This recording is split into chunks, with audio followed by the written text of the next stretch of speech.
ஜூலை 1ஆம் தேதி முதல் ஆதார் வைத்திருக்கும் பயணிகள் மட்டுமே தட்கல் டிக்கெட்டுகளை முன்பதிவு செய்ய முடியும் என்று ரயில்வே அமைச்சகம் தெரிவித்துள்ளது.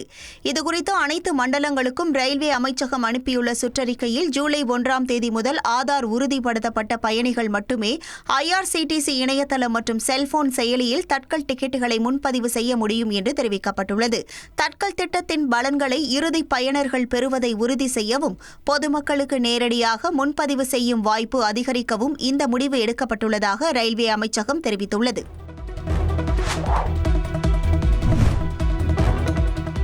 அமெரிக்காவில் கைவிலங்கிட்டு இந்திய மாணவர் கட்டாய வெளியேற்றம் செய்யப்பட்ட விவகாரம் தொடர்பான காட்சிகள் வெளியாகி சமூக வலைதளங்களில் பெரும் விவாதமான நிலையில் இந்த விவகாரம் தொடர்பாக வெளியுறவுத்துறை அமைச்சக வட்டாரங்கள் விளக்கம் அளித்துள்ளன. குறிப்பிட்ட அந்த வீடியோவில் இருந்த நபர் ஹரியானா மாநிலத்தை சேர்ந்தவர் என்றும் அவர் சட்டவிரோதமாக அமெரிக்காவில் நுழைந்ததால் நீதிமன்ற உத்தரவின்படி இந்தியாவுக்கு திருப்பி அனுப்பப்படுகிறார் என்பதை நியூயார்க்கில் உள்ள இந்திய தூதரகம் உறுதி செய்திருப்பதாக தெரிவிக்கப்பட்டுள்ளது. நியூயார்க்கில் அவர் பயணித்த போது அவரது நடத்தை பயணத்திற்கு உகந்ததாக இல்லை என்பதை கண்டறிந்ததால் அவரை கட்டுப்படுத்தி மருத்துவமனையில் அனுமதித்துள்ளதாகவும் அவர் பயணம் செய்ய தகுதியானதும் இந்தியாவுக்கு நாடு கடத்தப்படுவார் என்றும் தெரிவிக்கப்பட்டுள்ளது.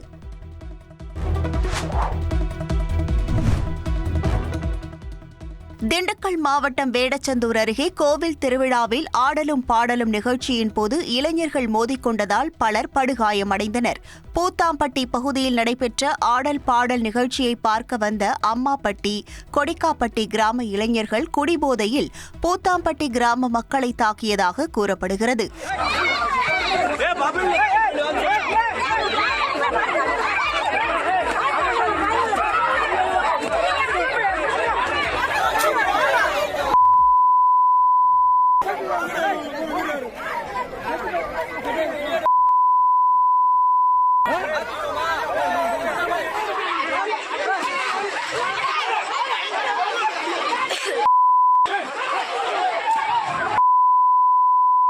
இதில் பூத்தாம்பட்டியைச் சேர்ந்த 15க்கும் மேற்பட்டோர் படுகாயமடைந்தனர்.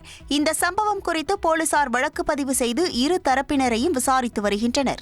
ஆனுமல் நடந்தப்போ பார்த்தீங்கன்னா அந்த அம்மாவட்டி கொடிக்காப்பட்டி பசங்க ரொம்ப அராஜகம் பண்ணிட்டு இருந்தாங்க. அதில் போலீஸும் சொல்லி பார்த்தாங்க கேட்கல, எங்கள் ஊர் பசங்களும் சொல்லி பார்த்தாங்க கேட்கல. ஃபங்க்ஷன் முடிஞ்ச முன்னாடி எல்லா பேரும் போயிட்டாங்க.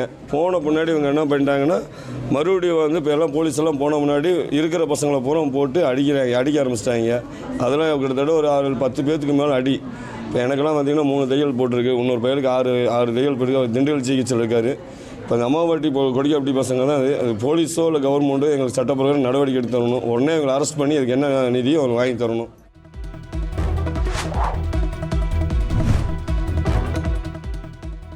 நாம் தமிழர் கட்சி கூட்டங்களில் ஒளிபரப்பப்படும் பாடல்களுக்கு தடை விதிக்க கோரி நெல்லை மாநகர காவல் ஆணையரிடம் புகார் அளித்துள்ள கட்சியின் முன்னாள் நிர்வாகியால் பரபரப்பு ஏற்பட்டுள்ளது. பாளையங்கோட்டையைச் சேர்ந்தவர் ரமேஷ் என்கிற இசைவேந்தன். நாம் தமிழர் கட்சியிலிருந்து அவர் கடந்த 5 ஆண்டுகளுக்கும் மேலாக கட்சியிலிருந்து விலகியிருப்பதாக தெரிகிறது. இவர் கட்சி பொறுப்பில் இருக்கும்போது 7 பாடல்களை எழுதி அதற்கு இசையமைத்து தந்ததாகவும் கூறப்படுகிறது. இந்த நிலையில் தான் கட்சியை விட்டு விலகிவிட்டதால் தனது பாடல்களை பயன்படுத்தக்கூடாது என உத்தரவிடக் கோரி ரமேஷ் புகார் மனு அளித்துள்ளார். சென்னை மாநகராட்சி சார்பாக ஸ்விக்கி, ஜொமேட்டோ போன்ற டெலிவரி ஊழியர்களுக்கு ஏசி ஓய்வறை அமைக்கப்பட்டிருப்பது பெரும் வரவேற்பை பெற்றுள்ளது. அண்ணா நகர் பகுதியில் முதல் முறையாக சோதனை அடிப்படையில் திறக்கப்பட்டுள்ள நிலையில் KK நகர், நுங்கம்பாக்கம் உள்ளிட்ட இடங்களிலும் அமைக்கப்பட உள்ளன. 600 சதுரடி பரப்பளவில் அமையவுள்ள இந்த ஓய்வறை கழிவறை, குடிநீர், குளிர்சாதன வசதி, செல்போன் சார்ஜ் செய்யும் வசதிகள் இருக்கும். 25 பேர் வரை ஒரே நேரத்தில் பயன்படுத்தும் வகையிலும் 20 டூ வீலர் வரை பார்க்கிங் செய்யும் வகையிலும் வடிவமைக்கப்பட்டுள்ளது. கிருஷ்ணகிரி அருகே கள்ள தொடர்பை கைவிடாத கணவரை அவரது மனைவியே தீ வைத்து எரித்து கொலை செய்த சம்பவம் பரபரப்பை ஏற்படுத்தியுள்ளது.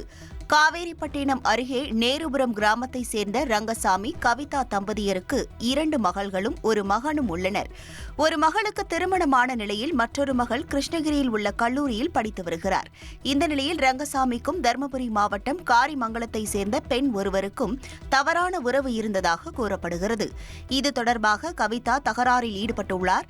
இந்த நிலையில் இரவு வீட்டின் மாடியில் ரங்கசாமியின் அலறல் சத்தம் கேட்டுள்ளது. இதையடுத்து மகன் மற்றும் மகள் அங்கு சென்று பார்த்தபோது ரங்கசாமி உடலில் தீப்பற்றி எரிந்து கொண்டிருந்தார். இதையடுத்து மருத்துவமனையில் அனுமதிக்கப்பட்ட ரங்கசாமி சிகிச்சை பலனின்றி உயிரிழந்தார். இதுகுறித்து போலீசில் புகார் அளித்த மகன் தந்தையை தனது தாயார் தீ வைத்து எரித்து கொலை செய்ததாக கூறியுள்ளார். இதையடுத்து தப்பி ஓடிய கவிதாவை போலீசார் தேடி வருகின்றனர். மனிஷி திரைப்படத்தை திரைப்பட தணிக்கைத்துறை வாரியம் மறு ஆய்வு செய்யவுள்ளதாக உயர்நீதிமன்றத்தில் பதிலளிக்கப்பட்டுள்ளது. இயக்குநர் கோபி நயினார் இயக்கி ஆண்ட்ரியா ஜெரேமியா நடித்துள்ள திரைப்படம் மனிஷி.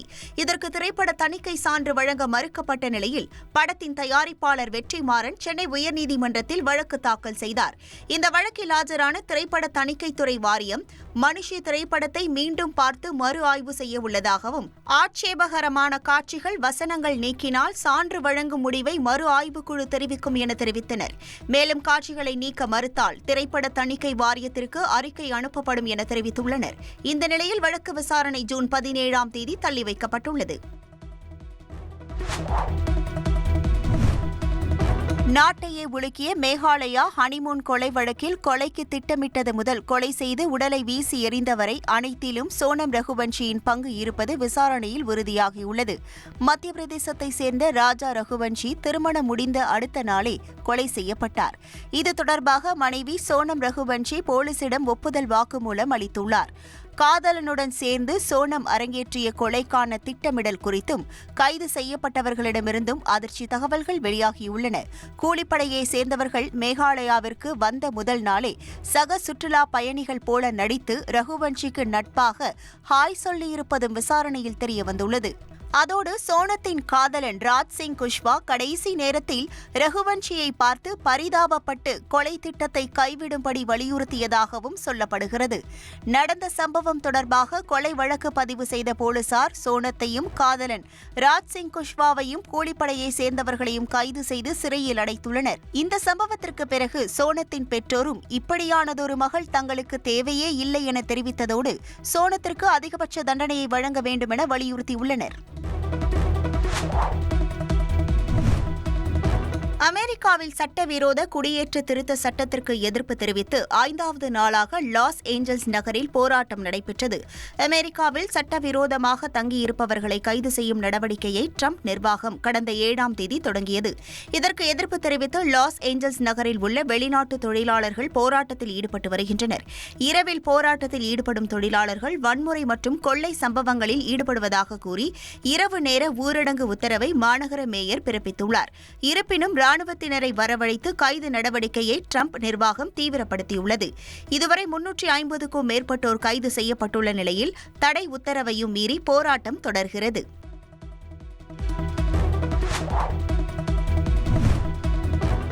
பிரபல தெலுங்கு நடிகரும் மறைந்த ஆந்திர முன்னாள் முதல்வர் என்.டி. ராமாராவின் மகனுமான நடிகர் பாலையா தனது 65வது பிறந்த நாளை செவ்வாய்க்கிழமை கொண்டாடினார். இந்துபுரம் எம்எல்ஏவான அவருடைய பிறந்த நாளை ஆந்திரா மற்றும் தெலங்கானாவில் உள்ள அவருடைய ரசிகர்களும் தெலுங்கு தேச கட்சியினரும் உற்சாகமாக கொண்டாடினர். ஹைதராபாத்தில் நடைபெற்ற விழாவில் நடிகர் பாலையாவுக்கு அவருடைய ரசிகர்கள் கிலோ கணக்கில் மலர்களை தூவி அபிஷேகம் நடத்தினர். அப்போது ஜெய் பாலையா என அவர்கள் கோஷம் எழுப்பினர்.